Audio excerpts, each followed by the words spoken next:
السلام علیکم ورحمۃ اللہ وبرکاتہ۔ بسم اللہ الرحمن الرحیم۔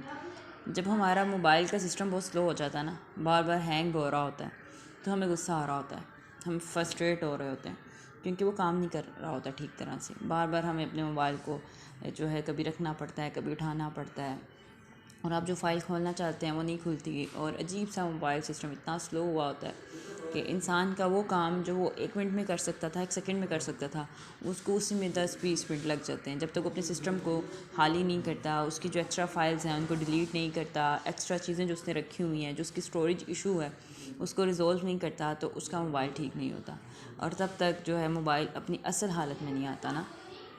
تو اس سے میں ایک چیز نوٹس کر رہی تھی کہ ایسے ہی ہمارے گناہ ہیں۔ جب ہمارے سسٹم پہ ہمارے گناہ آ جاتے ہیں تو وہ ہمارے سسٹم کو بھی سلو کر دیتے ہیں۔ ہم جو ہیں اچھا کام نہیں کر پا رہے ہوتے، عجیب سی بد دلی ہوتی ہے، عجیب سی سستی ہوتی ہے، تنگی ہوتی ہے جو ہمیں بار بار روک رہی ہوتی ہے۔ ایسا کیوں ہوتا ہے؟ کیونکہ گناہوں کی وجہ سے ہمارا دل اور کیونکہ گناہ کا اثر آپ کی باڈی پر بھی ہوتا ہے، ایسا نہیں ہے کہ وہ صرف آپ کے دل تک محدود ہے، کیونکہ جب آپ کا دل متاثر ہوتا ہے نا تو آپ کے اعضاء بھی متاثر ہوتے ہیں، ٹھیک ہے؟ آپ کی ڈائریکشن جب غلط ہوتی ہے تو ظاہری بات ہے کہ آپ کے اعضاء کی ڈائریکشن بھی غلط ہو جاتی ہے۔ تو جیسے موبائل کو ہلکا پھلکا کیا جاتا ہے نا، اس کی ایکسٹرا فائلز کو ڈیلیٹ کیا جاتا ہے، اس کے سسٹم کو سمجھا جاتا ہے، ایسے اپنے سسٹم کو بھی سمجھا جاتا ہے، ٹھیک ہے؟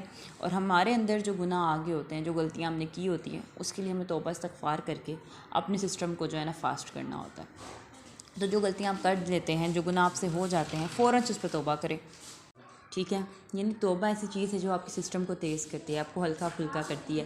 آپ کا جو سسٹم گناہوں کی وجہ سے سلو ہو گیا ہوتا ہے نا، جو سستی آ گئی ہوتی ہے، تنگ دلی آ گئی ہوتی ہے، جو نیکی میں دل نہیں لگ رہا ہوتا ہے، وہ اسی لیے ہوتا ہے کہ آپ کے دل سیاہ ہو جاتے ہیں گناہوں کی وجہ سے۔ تو اس پہ توبہ کریں۔ توبہ سب سے بہترین طریقہ ہے اپنے آپ کو پیوریفائی کرنے کا، خود کو پرسکون کرنے کا۔ جب آپ رجوع اللہ کر لیتے ہیں، اللہ کی طرف رجوع ہو جاتا ہے نا آپ کا، آپ اللہ کی طرف چلے جاتے ہیں، اس سے کیا ہوتا ہے؟ آپ ہلکے پھلکے ہو جاتے ہیں، آپ کی روح جو ہے پرسکون ہونا شروع ہو جاتی ہے، کیونکہ اللہ تو صرف متقین کے رب نہیں ہے نا، وہ تو ندامتوں والوں کے بھی رب ہیں، جو گناہوں پہ نادم ہوتے ہیں، شرمندہ ہوتے ہیں۔ تو اپنے سسٹم کو فاسٹ کرنے کے لیے توبہ کریں، روز کریں۔ آپ صلی اللہ علیہ وسلم کا معمول تھا کہ آپ دن میں 100 دفعہ یا 70 دفعہ لازمی استغفار کرتے تھے۔ تو آپ سوچیں، وہ تو افضل البشر تھے اور اللہ کے پسندیدہ بندے تھے، پھر بھی وہ اپنے معمول میں یہ کرتے تھے۔ مگر ہمارے تو اتنے گناہ ہیں، اور وہ گناہ جو ہمیں نیکیوں سے روک لیتے ہیں، وہ گناہ جو ہمارے دل کو سیاہ کر دیتے ہیں، وہ گناہ جو ہمارا سکون قلب لے لیتے ہیں، وہ گناہ جو ہمارے جسم کی چستی لے لیتے ہیں، وہ گناہ جو ہمارے ارد گرد کی رونق برکتیں اٹھا لیتے ہیں، تو ہمیں تو ان پہ لازماً استغفار کرنی چاہیے، اس کو اپنا معمول بنائیں، کیونکہ اللہ کی طرف رجوع کرنا ہی انسان کو انرجی دیتا ہے، ایسی انرجی جس کو کوئی بھی پھر جو ہے روک نہیں سکتا۔ تو اپنے موبائل کے سسٹم کی جیسے آپ کو فکر ہوتی ہے نا کہ وہ سلو نہ ہو، تو اپنی بھی فکر رکھیں کہ آپ بھی سلو نہ ہوں، آپ بھی تیزی سے بڑھتے جائیں۔